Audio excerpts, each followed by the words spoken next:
Hello guys, welcome to Fintech trading. जैसा कि screen पे देख पा रहे हो, आज हमारा डिस्कशन का शेयर रहेगा सीडीएसएल को वनडे कैंडल चार्ट पे डिस्कस करने की कोशिश करेंगे। करंटली ये शेयर 1575 के आसपास चलता हुआ नजर आ रहा है और आज इस शेयर में थोड़ी बहुत तेजी देखी गई। देखा जाए तो ओवरऑल स्टॉक मार्केट में आज अच्छी खासी तेजी देखी गई, करीब करीब निफ्टी में 1% के आसपास की तेजी देखी गई। तो अभी हम सीडीएसएल को जानने की कोशिश करेंगे। इससे पहले कि आप हमारे चैनल में फर्स्ट टाइम आए हो तो प्लीज़ चैनल को सब्सक्राइब, वीडियो को लाइक कर लीजिए ताकि जो भी लेटेस्ट इन्फॉर्मेशन आपको मिल सके। देखिए, अभी सीडीएसएल और एनएसडीएल के बीच में थोड़ा सा लोगों के बीच में कन्फ्यूजन है, लेकिन मुझे ऐसा लगता है कि सीडीएसएल एक वेल एस्टेब्लिश्ड और पहले से मल्टीबैग रिटर्न्स लोगों को दिया है ऐसी कंपनी है। और एनएसडीएल अभी अभी मार्केट में लिस्ट हुई है, हालांकि कंपनी पुरानी है लेकिन अभी अभी मार्केट में लिस्ट हुई है। इसको रिटर्न्स देना और अपने आप को साबित करना अभी तक बाकी है। तो हो सकता है आप अपने पोर्टफोलियो में थोड़ा बहुत अंश एनएसडीएल में डाल सकते हो, लेकिन मुझे लग रहा है कि सीडीएसएल अभी तक एस्टेब्लिश्ड है और इस कंपनी पे कोई दाग नहीं है, बेदाग कंपनी है। वैसे देखा जाए तो एनएसडीएल और सीडीएसएल दोनों ही कंपनियां हैं, दोनों की एक मोनोपोली है, दोनों डिपॉजिटरी सिस्टम में काम करती है। मार्केट कैप के हिसाब से सीडीएसएल को देखें तो 32,000 करोड़ का एक मिड कैप श्रेणी में आती है कंपनी। और इस कंपनी की और हम डिटेल्स जानेंगे तो पी वैल्यूएशन अभी 66 है, तो पी के हिसाब से शेयर अभी महंगा साबित हो रहा है। लेकिन आरओई रिटर्न ऑन इक्विटी देखें तो 32%, काफ़ी शानदार। फेस वैल्यू शेयर का 10 से आगे जाके स्प्लिट दे सकता है और थोड़ा बहुत ही डिविडेंड भी देता रहता है। जैसे अगस्त 2024 में इसने 1:1 से बोनस जो है इशू किया था। और देखा जाए तो अभी इसका रिसेंट जो क्वार्टर आया था उसमें इस शेयर को लॉस हुआ था।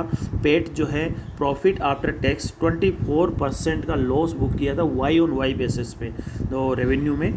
वहीं इसमें प्रोमोटर्स देखें तो प्रोमोटर्स भी कम है, 15% ही प्रोमोटर्स है। एफआईज 11% के आसपास है, डीआईज 15% के आसपास है और कोई भी शेयर प्लेस नहीं है। बाकी शेयर जो है रिटेलर्स है।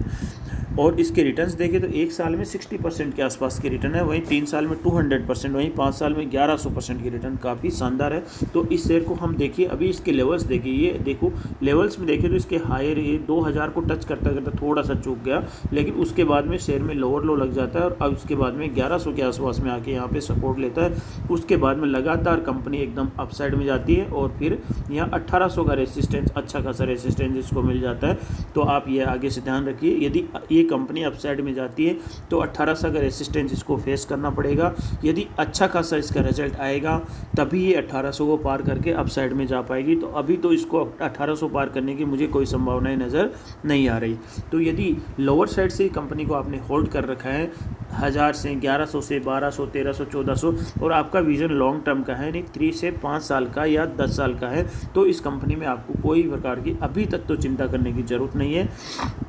और यदि आपका टारगेट शॉर्ट टर्म है और लोअर साइड से आपने इस कंपनी को होल्ड कर रखा है तो आप हो सकता है कि इस कंपनी को यहाँ ये जो लेवल है ना, इस लेवल को आप देख पा रहे हो, ये 1600 का लेवल है, इसके नीचे है तो ये 1600 से यहाँ बेयरिश मोड में है। नीचे साइड में यहाँ एक डिवाइड लाइन इस कंपनी की बन गई है। देखो अपर साइड में यहाँ कंसोलिडेशन था इसका और लोअर साइड में यहाँ कंसोलिडेशन होता हुआ नजर आ। तो ये 1600 वाली जो लाइन है एक डिवाइड लाइन इसमें बन गई है। तो जब तक ये 1600 से है, 1600 को भी इसको पार करना बड़ा मुश्किल हो रहा है अभी, क्योंकि आप देख पा रहे हो इसका एक टॉप यहाँ पे बन गया, एक टॉप यहाँ पे बन गया, तो दो इसको रेसिस्टेंस अच्छे खासे फेस करने पड़ रहे हैं। तो इसका मतलब ये इसके नीचे है तो नीचे है, कमज़ोर है। तो इसके नीचे कमज़ोर है तो कहाँ तक आ सकती है? हो सकता है कि 1500 के आसपास इसका अच्छा खासा यहाँ पे एक सपोर्ट देखने को मिल जाए। 1500, ये यहाँ 1500 के आसपास सपोर्ट ले भी रखिए, ले तो अच्छी बात है, नहीं तो ये 1400 की तरफ भी मूव करती हुई नज़र आ सकती है आपको आने वाले दिनों में। 1400 के आसपास भी आ सकती है, आप 1400 के लिए भी इसमें रेडी रह सकते हो। उससे और ज़्यादा कंपनी गिर गई तो हो सकता है कि ये 1200 का लेवल भी आपको इधर दिखा सकती है। तो इसमें आप थोड़ा सा रेडी रहने की कोशिश कीजिए, थोड़ा माइंड सेटअप इसमें सेट कर सकते हो।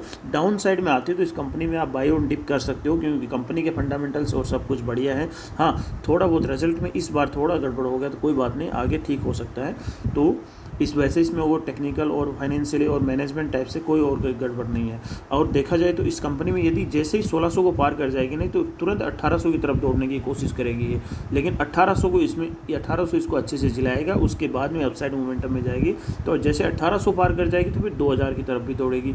2000 पार करने के बाद में इसके न्यू हाइक्स बनते हुए नजर आएंगे, जो कि 2100, 2200, 2500 और 2500 से भी हायर लेवल्स दिखा सकती है आने वाले दिनों में। लेकिन ये अभी इतना जल्दी संभव नहीं है। मुझे लगता लगता है कि ये कंपनी आपको होल्ड करनी चाहिए, लेकिन अपने फाइनेंशियल एडवाइज़र की सलाह से, अपनी पूरी एनालिसिस, फाइनेंशियल टेक्निकल मैनेजमेंट और इसके क्वार्टर्स जान के, जिससे कि आपको एक इसमें कॉन्फिडेंस बन सके और लॉन्ग टर्म में इसको होल्ड करोगे तो आपको अच्छा खासा एक कॉर्पस भी कमा के देगी, जैसे कि पिछले दिनों में भी इस कंपनी ने दिया है। वैसे मेरी तरफ से कोई बाइंग एंड सेलिंग की सलाह नहीं है। वीडियो देखने के लिए thank you, thanks a lot.